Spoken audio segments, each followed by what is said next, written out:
Hi there everybody, welcome to Mindshop Studio. I'm Chris and today I'm going to show you how to make a game on your MicroBit.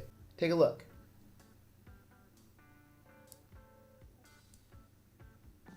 So we're going to have our player be a pixel at the bottom of the screen, and then we'll have trees. That's the way I think of them because this is a skiing game. The trees are going to come down the screen. Obviously, the player must avoid the trees. We need a way to capture if the player hits the tree or tree hits the player. And if we're successful at avoiding the trees, we want to add 1 point to our score. And then, of course, if we hit the tree, game over. Load up your editor at makecode.microbit.org and then follow along with me. First, we're going to create our variables. And so let's go ahead and go into the variables menu. All right, so we're going to make a variable called player.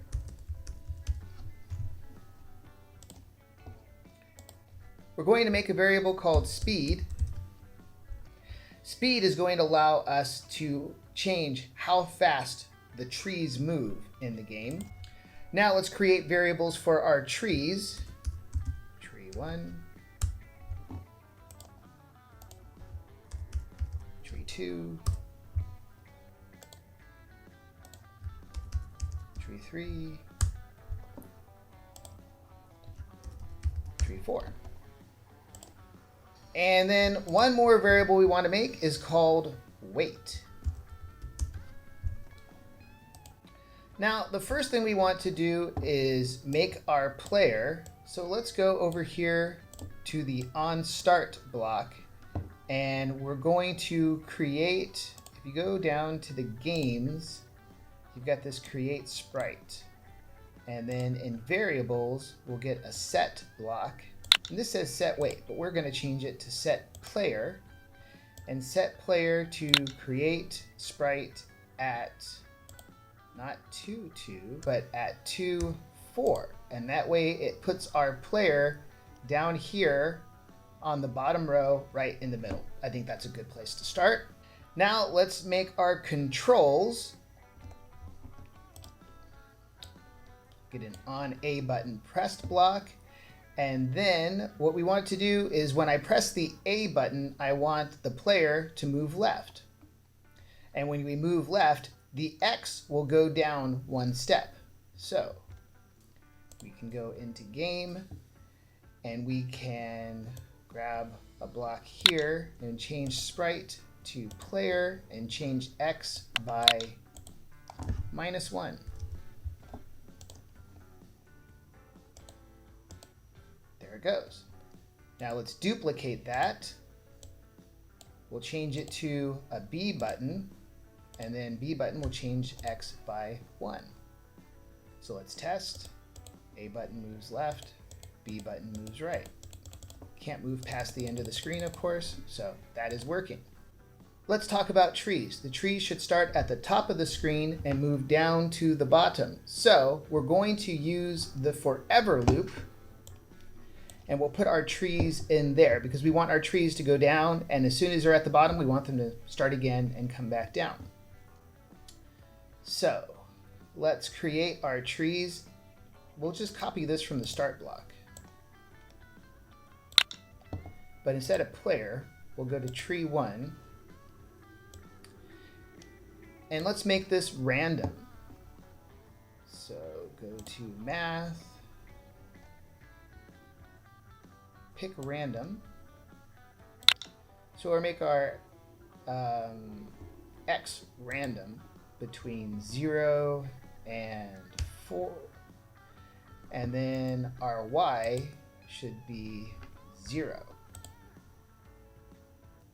And you see it all light up here, showing it's possible for it to be any of these spaces. And we'll copy this for each of the trees, because we want to have 4 trees.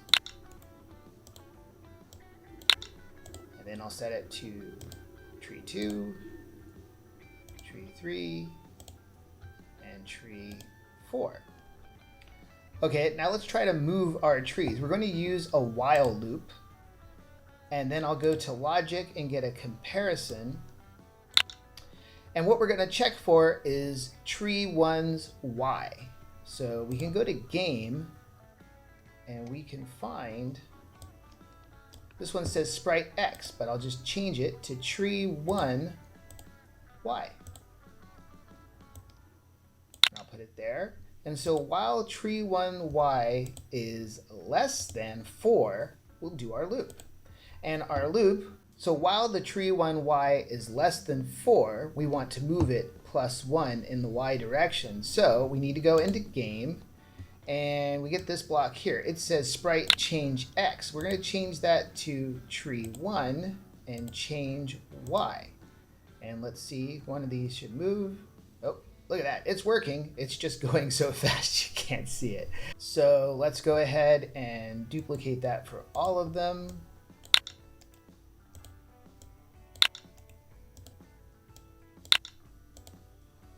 Four, 3, 2.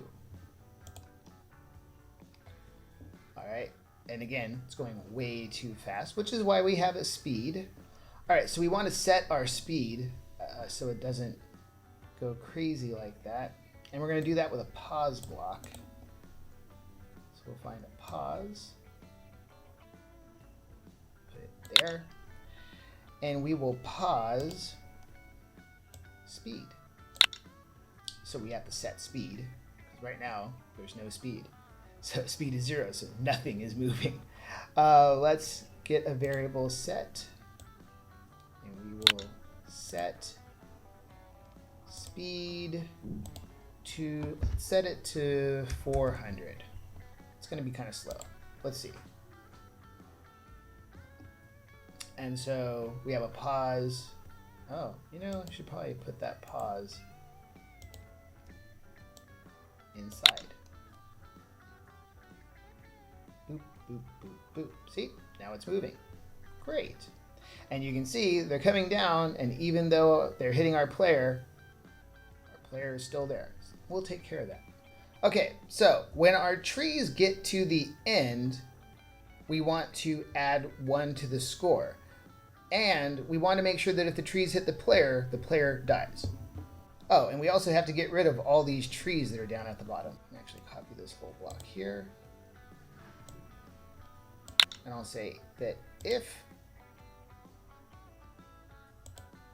tree is equal to 4, then we can delete the trees.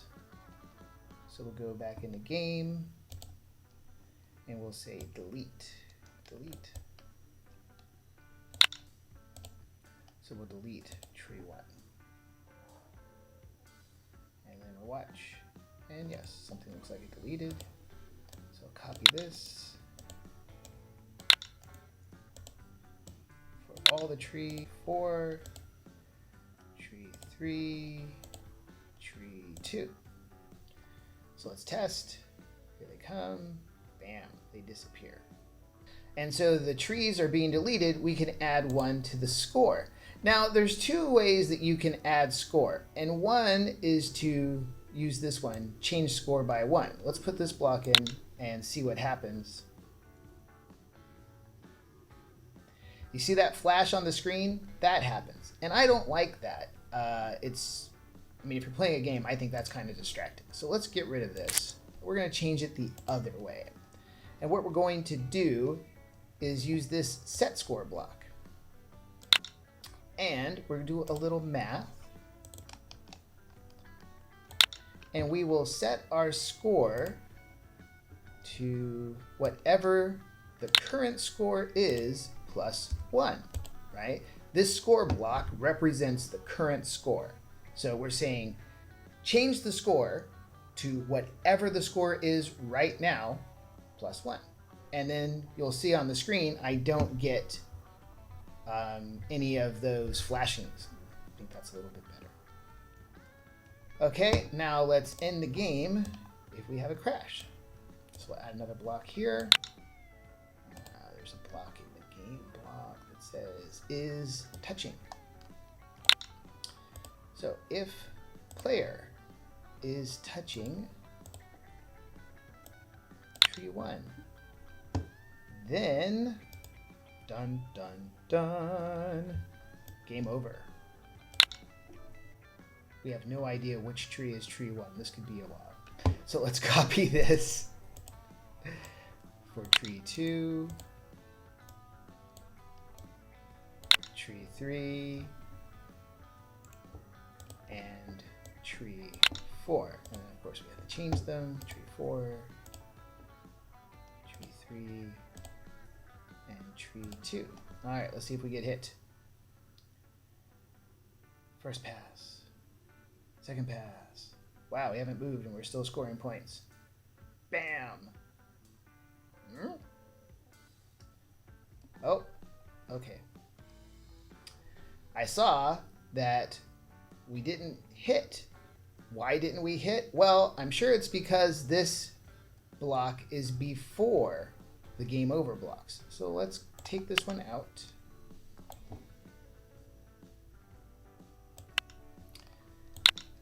Remember, coding is about problem solving. It's really problem solving. It's always good to think about what you're doing and is there a logical order that things have to be in. Wow, we're not just bam, game over. Okay, so our collisions work. That's great. Oh, and it should tell us our score. 3. That's great. I don't like the game just starting. I want there to be a little bit of a countdown when the game starts. So we're going to use the onStart block with a loop. Let's do a for loop. And we'll say for index from 0 to 2, because we want it to go 3 times. We're going to have something for 3. First, we should set our variable. So let's put that outside. This is our wait variable. We're going to set it to 3.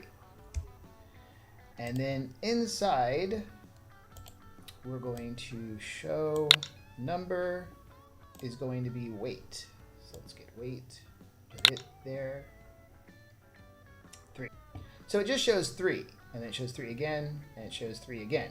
We don't want it to show 3 over and over. We need to change that. So let's go into variables here. We'll go change. And we can change wait by -1. 3, 2, 1. Okay, that's working. Great. And then the game starts.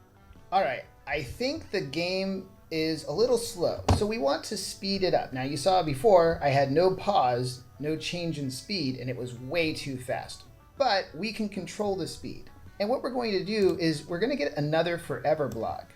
And you can have more than one forever block. You can only have one start block, but you can have more than one forever block. And here's how we're going to control the speed.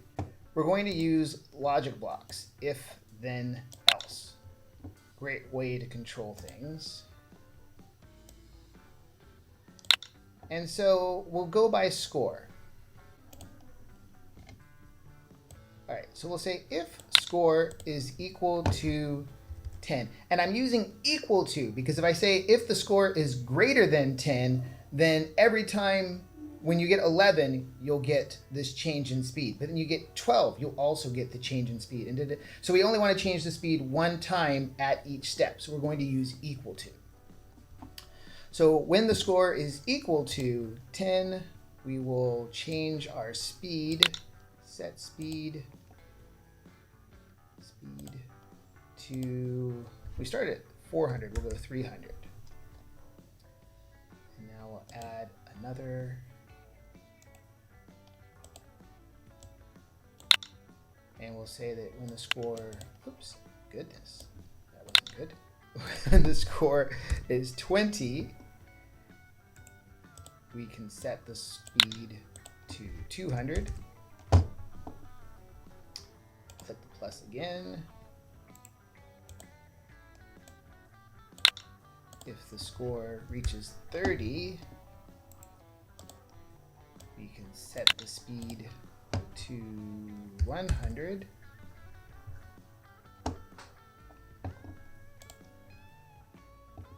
All right, and now we can play. There's 1, 2, 3, 4, 5, 6, 7, 8, 9, 10. See, oh, there it is. It's going faster. And of course, You want to try it out on your MicroBit. You know what I love about MicroBit is that you don't need a MicroBit to use it. You can just use the emulator and it does a pretty good job. I'd say it's pretty reasonable about showing you how things work. And really that's what it's all about. Solving problems and having fun. That's what I think. Now, if you're wondering why sometimes you get 4 and sometimes you get 2 or 3, that's because we're using random numbers. And if it picks the same random numbers, you know, because there's only 5 possible numbers, if it picks the same one, then those pixels will be in the same place. And because they're in the same place, I was already on the wall.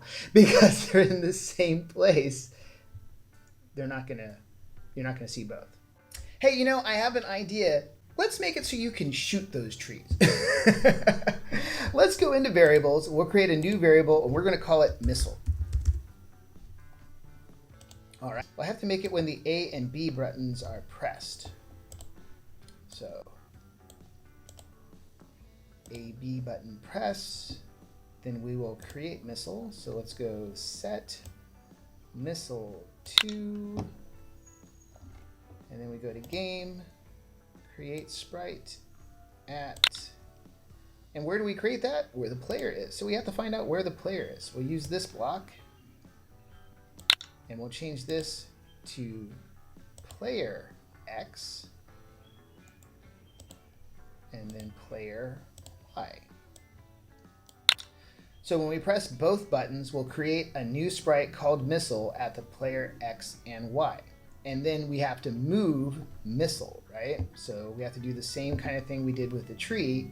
Okay, so we can create the missile, we need to move it, and we need to check to see if it hits the thing. So we're gonna put that all into the A button press, A, B button press, and we're gonna use a while loop. Okay, while,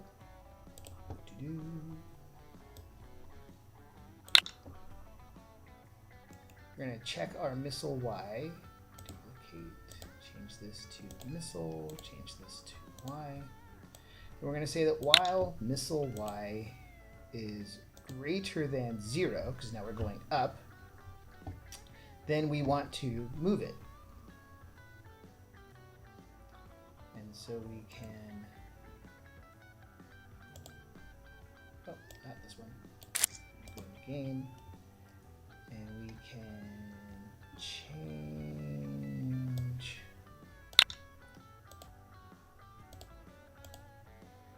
missile Y by -1. So we'll head down to 0.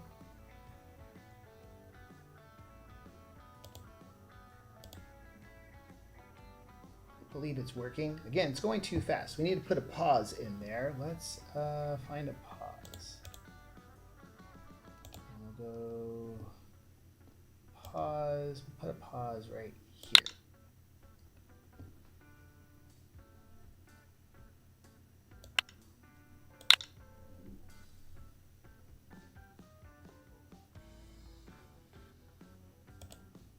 Boom, yay. All right, so I'm going to create an if condition for each of the trees.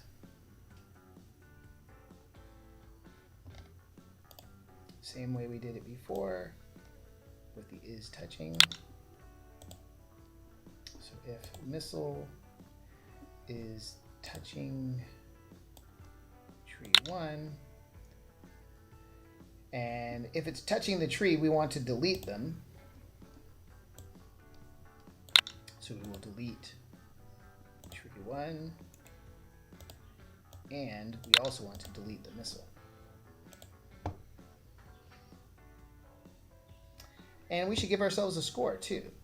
So let's use this set score block that we used before. And let's get 2 points for beating a tree. All right, now we need to do this again for each of the trees.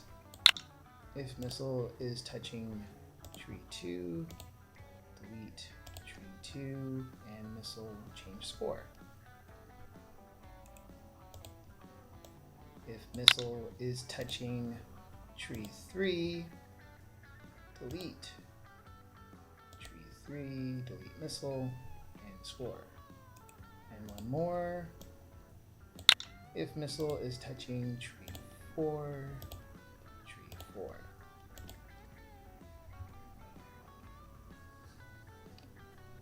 All right, let's check it out. Boom, boom, boom. Ah, what happened?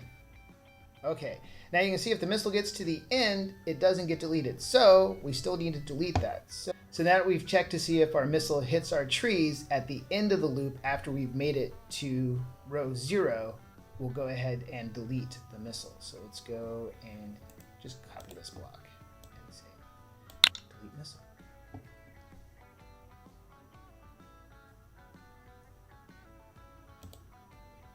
Now I have to say, just sitting here and, what happened? Shooting the trees. I don't know. I don't think it's as much fun. Still lost. But it's interesting, you know. So there you have it. We have now created a microbit game where we can move our character side to side to avoid obstacles, and we've created a way to blast those obstacles. I hope you had a lot of fun, and I hope to see you again real soon. Bye, everyone.